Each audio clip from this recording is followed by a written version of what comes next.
UP के प्रयागराज में 13 जनवरी से महाकुंभ 2025 शुरू होने वाला है। एक भव्य प्रोग्राम है और इसमें तकरीबन 45 करोड़ से ज़्यादा लोगों के आने की उम्मीद है, डिवोटीज़ के आने की उम्मीद है। इस पर मेरे साथ बात करने के लिए हैं Anil Kumar, cabinet minister, Uttar Pradesh government.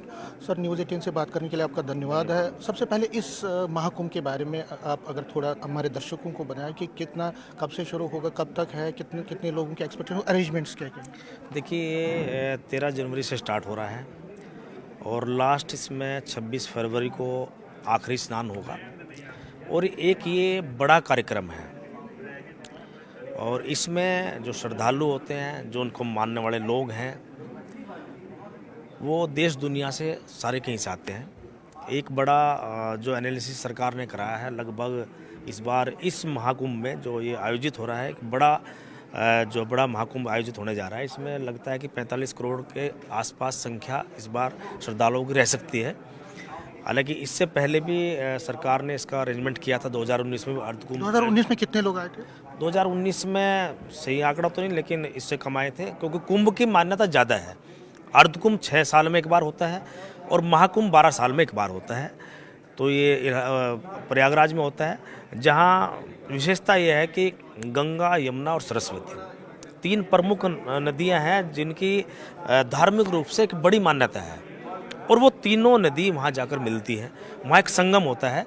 तो इसलिए एक बड़ा हर श्रद्धालु की चाह रहती है कि निश्चित रूप से हम इलाहाबाद जाएं, प्रयागराज जाएं, तो गंगा जी के जहाँ तीनों नदियों का संगम होता है वहाँ जरूर जाएं। वो जो भी व्यक्ति प्रयागराज जाता है तो वहाँ जरूर जाता है। और ये तो एक बड़ा कार्यक्रम है, धार्मिक कार्यक्रम। निश्चित रूप से हमें उम्मीद है कि जो एनालिसिस सरकार ने किया उससे ज़्यादा भी लोग आ सकते हैं। सिक्योरिटी सबसे बड़ा चैलेंज रहता है और उसके साथ साथ ड्रिंकिंग वाटर है, ट्रांसपोर्ट है। पहले सिक्योरिटी की अगर हम बात करें तो क्या क्या अरेंजमेंट्स हैं? उसके सभी इंतजाम किए गए हैं सरकार के द्वारा, क्योंकि जैसे 2019 में जब आयोजित हुआ था, निश्चित रूप से पहले संख्या कम थी और इस बार एरिया भी हम लोगों ने बढ़ाया है, सिक्योरिटी सिस्टम भी पूरा बढ़ाने का काम किया है। और जो भी वहाँ व्यवस्थाएं हो सकती हैं, पहले भी बड़ा सफलतापूर्वक तरीके से उसका आयोजन सरकार के द्वारा किया गया था और कमी पहले भी नहीं रही और उम्मीद है कि हमें कमी इस बार भी नहीं रहेगी और सही तरीके से इस कार्यक्रम का आयोजन होगा। मैं तो आपके माध्यम से आज जम्मू कश्मीर हम लोग आए हैं और सभी लोगों का आमंत्रण और निमंत्रण देना चाहता हूँ कि आप सब लोग आइए। सर, अगर हम जम्मू कश्मीर की बात करें तो यहाँ पे आप एलजी और उमर साहब को भी मिलेंगे, उनसे न्यूट्रिशन। आपने ये कहा अपनी प्रेस कॉन्फ्रेंस में कि ये सभी के लिए दरवाजे खुले हैं, तो क्या आप सभी समुदाय, सभी रीजन्स के लोग? सभी के लिए है। देखो, कोई भी त्यौहार हो, चाहे वो कोई भी धर्म मनाता हो उस त्यौहार को, सभी त्यौहार जो है एक ना एक जो है एकता का रास्ता निकालते हैं, एकता का संदेश देते हैं। चाहे वो कुंभ हो, चाहे कांवड़ यात्रा हो, चाहे ईद हो, चाहे दीपावली हो, सभी का एक संदेश रहता है। ये भी एक धार्मिक पर्व है, तो सभी लोग आमंत्रित हैं। इसको हमें राजनीति से नहीं जोड़ना चाहिए। लेकिन कांग्रेस ने कहीं ना कहीं राजनीति की है। अगर हम राम मंदिर की बात करें तो उसमें इनॉग्रेशन में थे, अभी भी आप इनवाइट उनको करने जा रहे हैं? निश्चित रूप से सब लोग इन्वाइटेड रहेंगे, सभी लोग इन्वाइटेड रहेंगे। इसमें पूरा देश इन्वाइटेड है और सभी विदेशों तक लोग इन्वाइटेड हैं इसमें। लेकिन कांग्रेस तो राजनीति कर रही है उस पर। उनका कहना है कि गंगा पोल्यूटेड है। उनकी प्रेस कॉन्फ्रेंस मंडे को हुई थी, उसमें उन्होंने कहा कि वो हुआ है। तो क्या कहेंगे आप? देखो, इस विषय पे विपक्ष को राजनीति नहीं करनी चाहिए। कोई और मुद्दे जो अछूते रह जाते हैं कई बार सरकार से, उन मुद्दों को सामने रखना चाहिए, क्योंकि विपक्ष भी एक आईने के रूप में काम करता है सरकार के लिए। उनको वो जिम्मेदारी निभानी चाहिए। ये धार्मिक कार्यक्रम है, ये कोई भारतीय जनता पार्टी का या एनडीए का नहीं है। ये समस्त देशवासियों का त्यौहार है, समस्त देशवासियों का एक बड़ा कार्यक्रम है। इसमें सभी लोगों को आना चाहिए। मेरे साथ इस वक्त है दानिश आज़ाद अंसारी। ये यूपी गवर्नमेंट में माइनॉरिटीज़, हज और वक्फ के मिनिस्टर हैं। यहाँ जम्मू में आए हैं, इनविटेशन दे रहे हैं एलजी और सीएम को महाकुंभ के लिए। आप जम्मू कश्मीर आए हैं और Jammu Kashmir minority dominated area, यहाँ पे आए हैं। आपको लगता है जो माइनॉरिटीज़ यहाँ पे है, जो मुस्लिम समाज से हैं, उनको भी इसमें महाकुंभ में आना चाहिए और इसमें कोई बाधा नहीं है?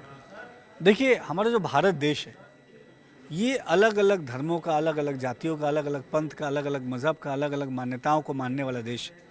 और यही भारत की खूबसूरती है, यही भारत की ताकत है कि हम भारत में सभी जाति, धर्म, मज़हब के लोग पूरे विश्वास के साथ और पूरे भाईचारे के साथ रहते हैं। और यही भारत देश है जहाँ हम दीपावली में और होली में अपने हिंदू भाइयों के यहाँ जाते हैं और तमाम हमारे हिंदू भाई ईद में हमारे यहाँ सेवइयाँ खाने आते हैं। तो एक ये जो महाकुंभ का आयोजन प्रयागराज में हो रहा है 13 जनवरी से लेकर 26 फरवरी के बीच में उत्तर प्रदेश में, ये एक धार्मिक आयोजन के साथ साथ एक सांस्कृतिक विरासत की भी पहचान है और देश की संस्कृति, देश का भाईचारा, देश की अखंडता ये बनी रहे, ये और आगे बढ़े, इसमें सबकी सहभागिता होनी चाहिए। और हर जाति धर्म मज़हब के लोग आज एकजुट होकर प्रधानमंत्री मोदी जी का जो विज़न है कि एकजुट होकर विकास की तरफ हर जाति धर्म मज़हब के लोग। लेकिन राजनीति तो कांग्रेस भी कर रही है, वो कह रही है कि पोल्यूशन हो रहा है, गंगा पोल्यूटेड अभी तक है, अब महाकुंभ कर रहे हैं उससे पहले पोल्यूशन है। देखिए, कांग्रेस पार्टी ने हमेशा देश को बरगला के बहका के राजनीति एजेंडा पूरा किया है और निश्चित तौर पे कांग्रेस पार्टी अपने निजी राजनीतिक स्वार्थ को पूरा करने के लिए हमेशा राजनीति। कांग्रेस राहुल गांधी हाथरस भी जा रहे हैं। देखिए, वो केवल और केवल ये पॉलिटिकल एजेंडा, समाज को भटकाने के लिए राहुल गांधी जी हाथरस जा रहे हैं। अगर देश के बारे में, समाज के बारे में उनको चिंता होती तो कांग्रेस पार्टी के जो नेता संसद का जो सत्र चल रहा है उसमें व्यवधान उत्पन्न कर रहे हैं, इसके बारे में कांग्रेस पार्टी को सोचना चाहिए। देश के विकास के लिए सदन का चलना बहुत आवश्यक है, जिसमें व्यवधान पैदा करके कांग्रेस पार्टी ये साबित कर रही है कि देश के विकास से कांग्रेस पार्टी को कहीं कोई मतलब नहीं। न्यूज़ 18 से बात करने के लिए धन्यवाद। दानिश आज़ाद अंसारी कह रहे हैं कि कांग्रेस इस पर राजनीति कर रही है, महाकुंभ में हर कोई आ सकता है, किसी को बंदिश नहीं है और ये महाकुंभ इनके मुताबिक एक सक्सेसफुल इवेंट होके रहेगा। कैमरामैन आशू के साथ मैं समीर भट्ट, न्यूज़ 18 जम्मू।